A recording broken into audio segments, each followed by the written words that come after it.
कुछ लोग कहते हैं महाराज जी कथा भागवत सुनने से क्या होता है। अच्छा आप सच्ची बताओ, कथा भागवत सुनने से कुछ होता भी है कि कुछ नहीं होता? होता है। कितने लोग इस बात से सहमत हैं? क्या होता है? अच्छा बताओ। मन शांत होता है और ज्ञान तो मिलता ही है। मन शांत होता है, जीवन में प्रसन्नता आती, ऐसा लगता है कि हाँ हमने कुछ पा लिया। देखो मैया ने कह दिया हमारे मन की बात, हमने कुछ पा लिया। क्या पा लिया? प्रभु के चरण पा लिए, प्रभु का ऐसा एक बात बताएं, मैं अकेला जब बैठता हूं तो मुझे कभी ऐसा फील नहीं होता कि भगवान मेरे पास नहीं है। आप कोई लाख कहे, लेकिन मैं कभी यह फील करता ही नहीं कि ईश्वर मेरे पास नहीं है। मैं हमेशा ये मानता हूं कि मैं जो कर रहा हूं, जो कह रहा हूं, वो भगवान सुन रहे हैं, भगवान देख रहे हैं, आस पास हैं, ये बैठे हैं, ये हैं, बिल्कुल सुन रहे हैं, मुस्कुरा रहे हैं वो हमारी ओर देखकर। अब वो हमारी आंखों में पर्दा पड़ा है कि हम उन्हें नहीं देख पा रहे हैं। जैसे बिहारी जी का दर्शन करने आप जाते हैं ना, तो पर्दा होता है, फिर पर्दा हटता है तो बिहारी जी दिखते हैं। तो बिहारी जी तो दूर नहीं है, बीच में एक पर्दा है, बस वो पर्दा हटने की देर है तो बिहारी जी सामने है। उसी तरह भक्त और भगवान के बीच में जो पर्दा है, वो पर्दा है माया का। कौन सा पर्दा है? मैया बैठो मेरी माँ। कौन सा पर्दा है? माया। मम माया दुरत्यया। कौन सा पर्दा है? माया। माया बड़ी प्रबल है। ये माया क्या है? माया की परिभाषा बताओ, बताओ माया क्या है? संसार माया है। आप बताओ मैया क्या है माया? हा? जो सच भी नहीं है, झूठ भी नहीं है। आप बताओ माया क्या है? नहीं, ये मैया बताएंगे हमारी गुलाबी। हाँ मैया, मैया गुलाबी, बाल लाल। बैठे बैठे मैया काहे परेशान हो रही मेरी माँ, घर की बात है। माया क्या है? हाँ माया में सब फंसे हैं, वो तो ठीक है। माया है क्या? क्या है ये माया?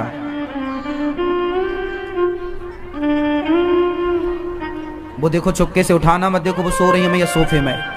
ए मैया, माया यही माया है। पकड़ी गई माया।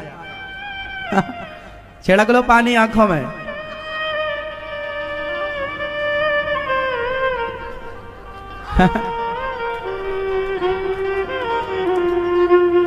मैया, माया क्या?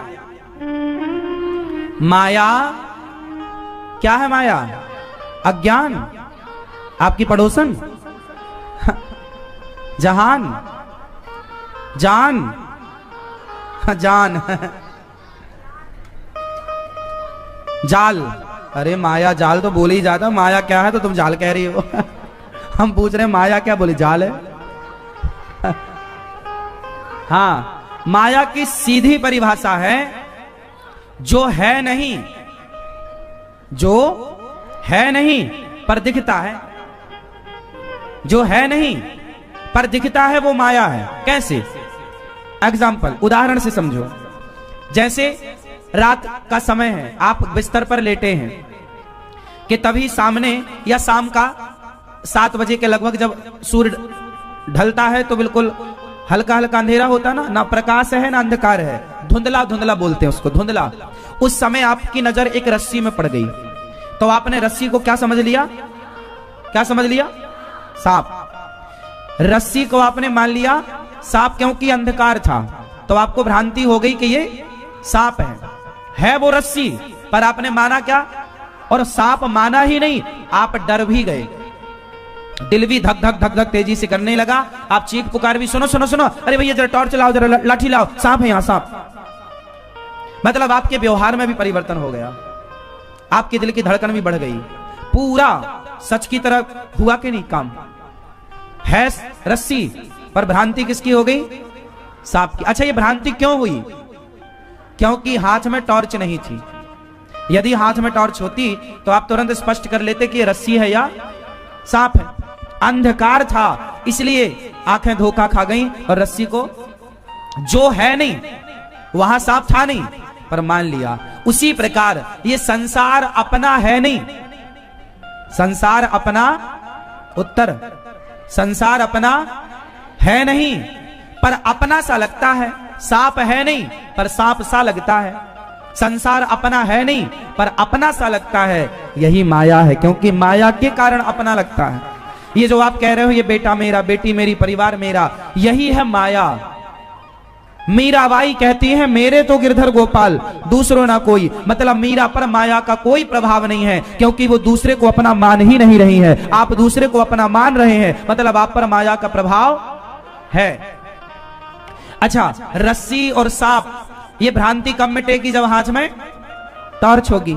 उसी तरह जब ज्ञान की टॉर्च होगी, कोई सदगुरु आपको, सच्चा गुरु आपको ज्ञान कराए, तब आपको पता लगेगा कि भाई ये सब माया है, संसार में रहना है, बाकी उलझना नहीं है। तब गुरु के ज्ञान से, ज्ञान ही वो टॉर्च है जिस ज्ञान से आपको यह समझ में आएगा कि क्या अपना है और क्या पराया है। आशा करता हूँ कि यह धार्मिक शिक्षाप्रद कथा आप लोगों को अवश्य पसंद आई होगी।